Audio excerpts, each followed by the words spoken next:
Hello and welcome Dannon Yoga. My name is David Dannon. This is part 2 of the beginning video I did regarding Tadasana being the most important posture in the practice.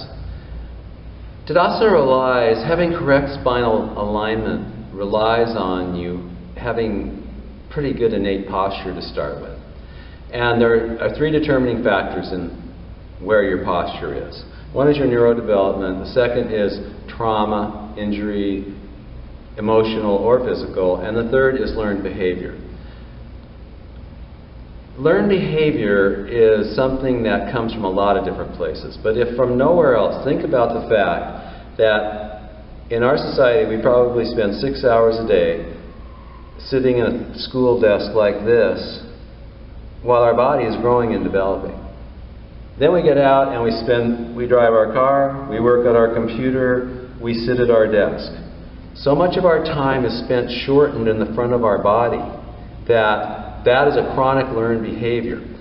Now what happens is, what creates the ongoing process here is connective tissue, fascia. Now fascia is an amazing component of the human body. It's been taken for granted for a long time. Now people are starting to think that it has properties as in a matrix of network of capacity that we didn't know before. But either way, it integrates the entire body.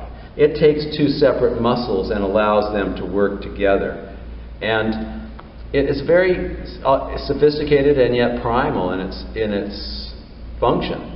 And when I say that it's primal, it's that it's very adaptable. And it comes to the need in the body in the way that it is needed in different areas.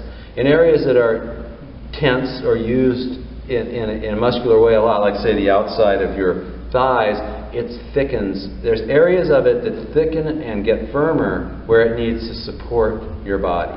Other areas where it lubricates opposing muscle groups, like say the bicep and the tricep, it is very pliable and acts as a lubricant barrier. Okay, so what happens is when, for whatever reason, our alignment goes out, and this is the typical one, the head comes forward, these muscles start supporting the weight of the head, and tension goes down into the traps and into the rhomboids and everywhere else.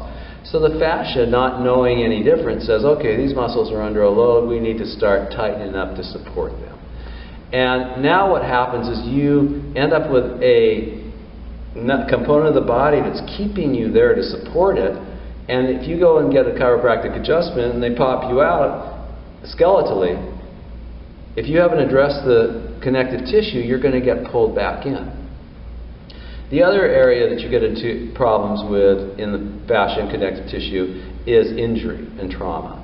And if you've been cut through the abdominal wall, you got some fascial trauma, because there is a whole chain of connective tissue that works through the body there. Now what happens is you get scar tissue in the fascia through an injury. It doesn't need to be a surgery. It could be a tear in the fascia through something else. You're going to get scar tissue there. So what happens is that you can do yoga where you hold postures for 5 minutes and all that, and it addresses the fascia. And yeah, but you will not loosen up that scar tissue. You will just stress the fascia around that scar tissue. I had surgery here. They connected some tendons here. They told me, use your fingers, get in there, find the scar tissue and work it out, because scar tissue requires mechanical application. That's what deep tissue massage is, Rolfing, all that type of therapy. So if you look at your posture objectively and you see the problems that you have relate to trauma, you might want to address those. Finding healers that deal with that kind of stuff that are good is not easy. The other things you can do with learned behavior, of course, are using Pilates rollers or balls or things to open up. But think about that. Address that when you're laying there. Imagine that this connective tissue is opening up and allowing the front of your body to open. So there are also muscular issues that we deal with in yoga and with our posture too. If you think about all the chaturangas we do, what would be the counter strengthening move for a pushing movement like this? It would be rowing. It would be a pulling. Do we do that in yoga? No. So obviously you're going to have more development in the muscles in the front of the body than you're going to have in the back. So all of this is part of what, so think about that. If you have developed front muscles, shortened and tight, and undeveloped back muscles, it's another thing pulling you forward and out, head over the front of the body. So as you look at these situations and you recognize in your body what you're doing, what your routine is, what your life is, what's brought you to where you are, then you can more accurately sort of assess what can I do on my own, what can I get from somebody else, and what have I done.